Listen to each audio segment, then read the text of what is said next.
Hello दोस्तों, कैसे हैं आप सब।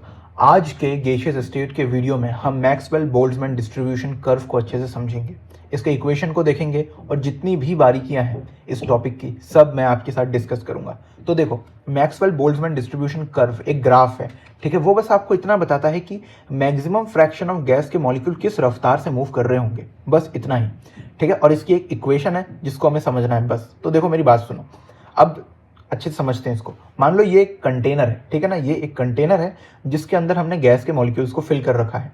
अब इस कंटेनर में तो यार लाखों करोड़ों से भी ज़्यादा गैस के मॉलिक्यूल होंगे, ठीक है। अब मान लो इस कंटेनर के अंदर 100 मॉलिक्यूल्स है गैस के, और इन 100 मॉलिक्यूल्स को मैंने 3 कैटेगरी में बांट रखा है।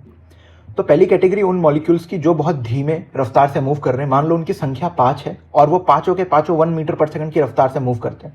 दूसरी कैटेगरी उन मॉलिक्यूल्स की जो बहुत हाई स्पीड में मूव कर रहे हैं, मान लो वो 100 मीटर पर सेकंड की रफ्तार से मूव कर रहे हैं और उनकी भी संख्या कितनी है, 5।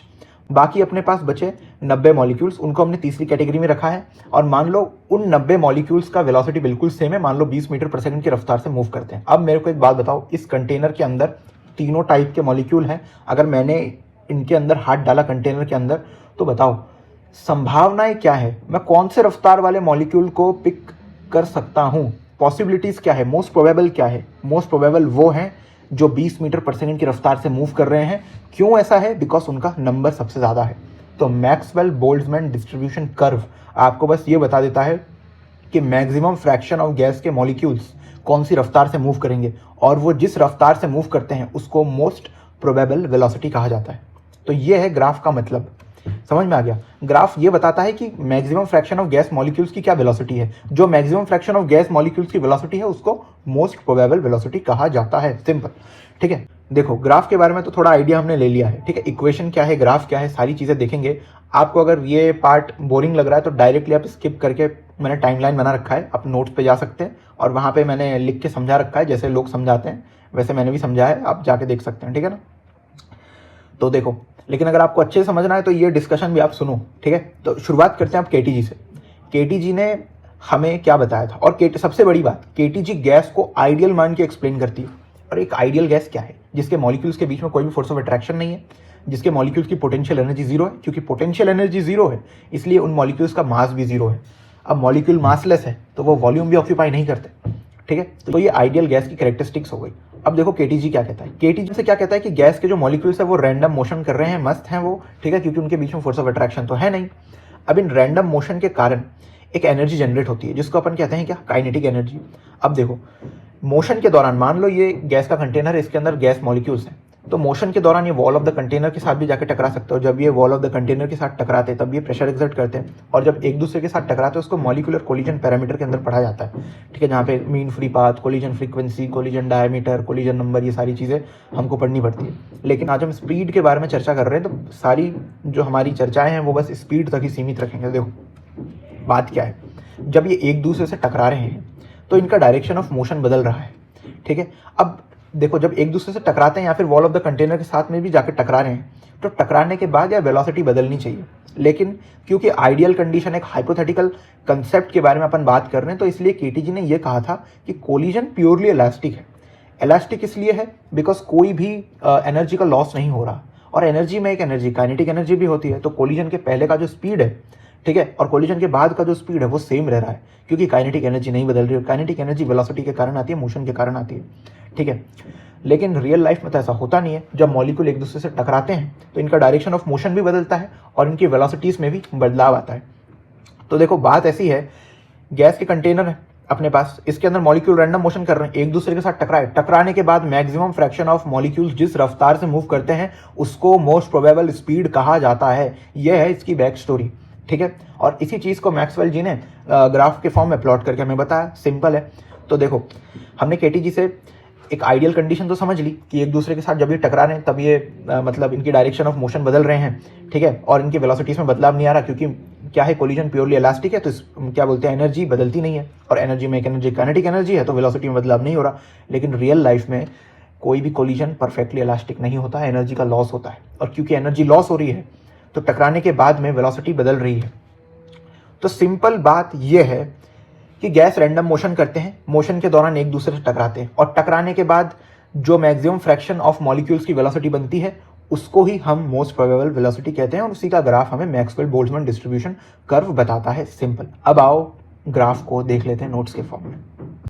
तो ये रहा वो ग्राफ जिसके बारे में हम बातचीत कर रहे थे। इसके वाई एक्सिस में अपन ने फ्रैक्शन ऑफ मॉलिक्यूल को रिप्रेजेंट कर रखा है, यानी कि 1/n dn/du ये लिखने का तरीका होता है फ्रैक्शन ऑफ मॉलिक्यूल्स को। और एक्स एक्सिस में अपन ने इसके स्पीड को रिप्रेजेंट कर रखा है। अब देखो ग्राफ में एक चीज़ होती है स्लोप, जिसको स्मॉल m से रिप्रेजेंट किया जाता है, ठीक है ना। और ये स्लोप आपका क्या होता है dy/dx, यानी कि tan थीटा। स्लोप आपका क्या होता है tan थीटा dy/dx। अब देखो स्लोप के फॉर्म में इसको समझते हैं ग्राफ को। ये जो आपका कर्व है, ठीक है, यहाँ से आप देखोगे ये चढ़ाई है और इस तरफ ढलान है। तो जहाँ पे चढ़ाई होती है वहाँ पे आपका जो स्लोप है वो पॉजिटिव होता है, और जहाँ पे ढलान है वहाँ पे आपका स्लोप क्या होता है, नेगेटिव होता है। और इन दोनों के बीच में एक पॉइंट होता है जहाँ पे आपका स्लोप क्या होता है, 0 होता है। और उस पॉइंट को अपन क्या कहते हैं, मैक्सिमा, ठीक है, ये ध्यान रख लेना। और एक बार जब किसी ग्राफ ने अपना मैक्सिमा अटेन कर लिया है, उसके बाद उसका फिर डाउनफॉल ही होता है, ठीक है।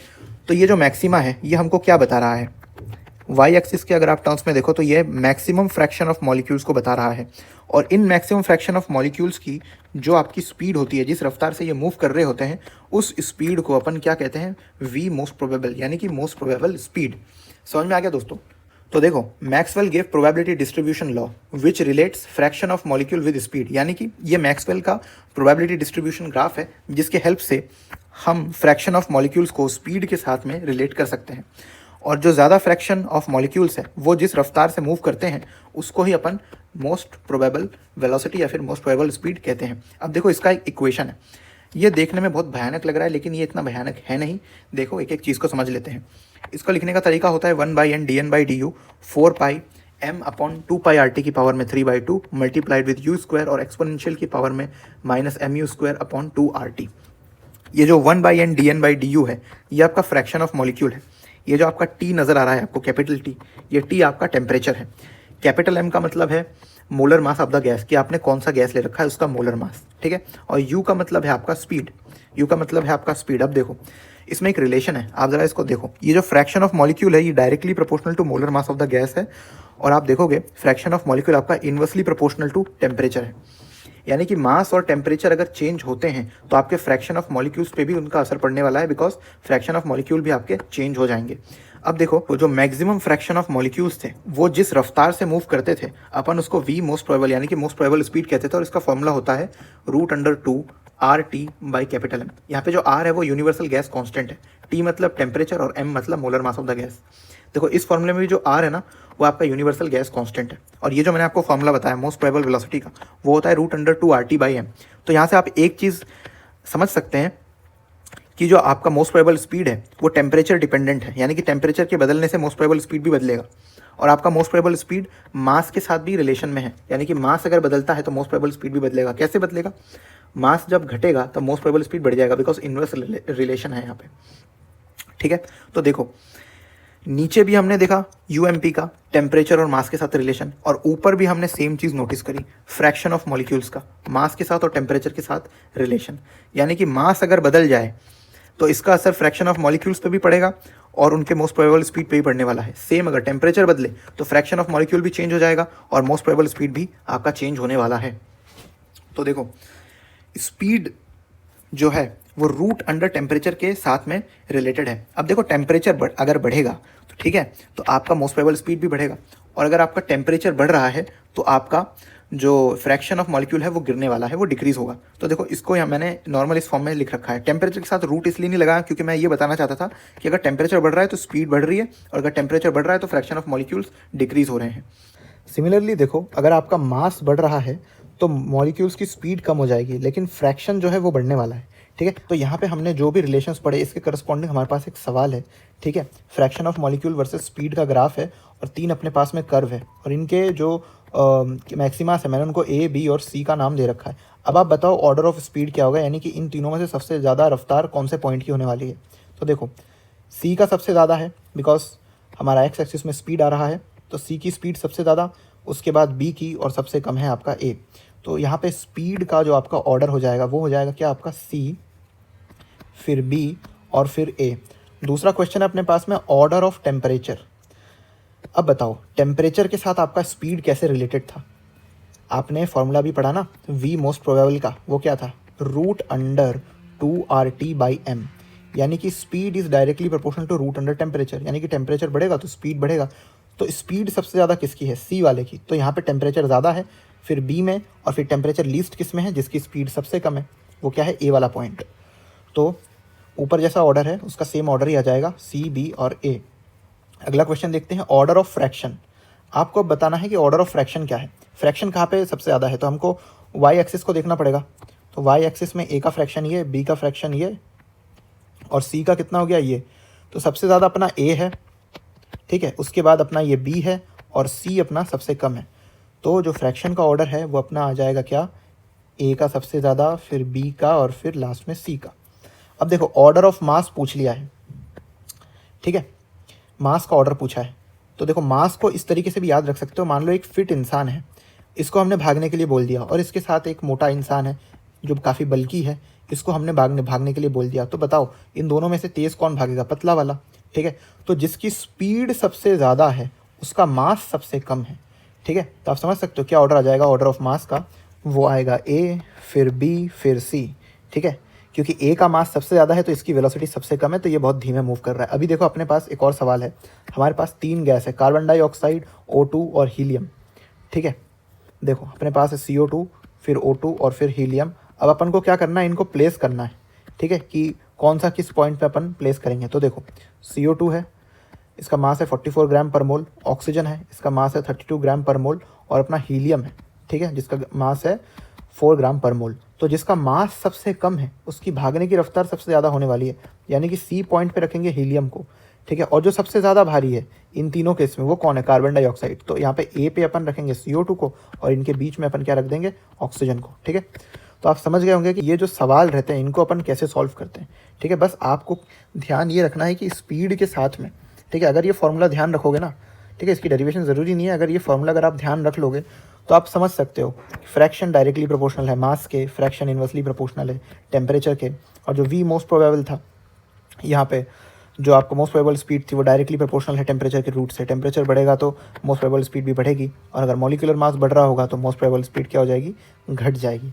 अब देखो ये जो मोस्ट प्रोबेबल स्पीड ना, इसका मैं आपको एक रिलेशन बता देता हूँ डेंसिटी के साथ, ठीक है, VMP, ठीक है, आप UMP भी लिख सकते हो, मेरे को V करके अच्छा लगता है वेलोसिटी को लिखना, तो मैंने इस तरीके से लिखा है, √2RT/m। ये तो हमारा फॉर्मूला हो गया, ठीक है।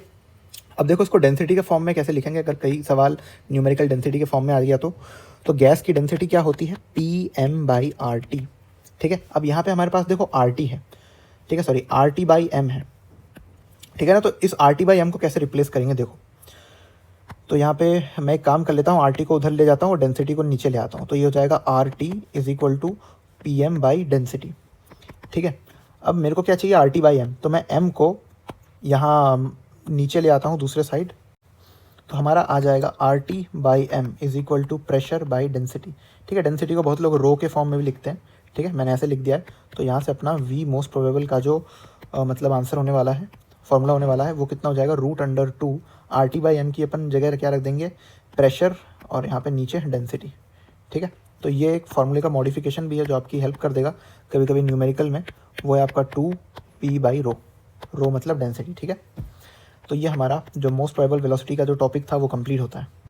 तो दोस्तों यहीं तक था हमारा आज का वीडियो। आप ज़रूर बताना कि आपको वीडियो कैसा लगा। अगर अच्छा लगा तो लाइक करना, कमेंट भी आप कर सकते हो, चैनल को सब्सक्राइब कर लो इस तरीके के कंटेंट के लिए। और आगे आने वाले वीडियोस में मैं मॉलिक्यूलर कोलिजन पैरामीटर आपके लिए लेके आऊँगा, और most probable speed, average speed और RMS स्पीड, इन तीनों के बीच में क्या रिलेशन है, इनके रिलेशन को डिस्कस करेंगे, न्यूमेरिकल सॉल्व करेंगे, ठीक है। तब तक के लिए बाय बाय, टेक केयर।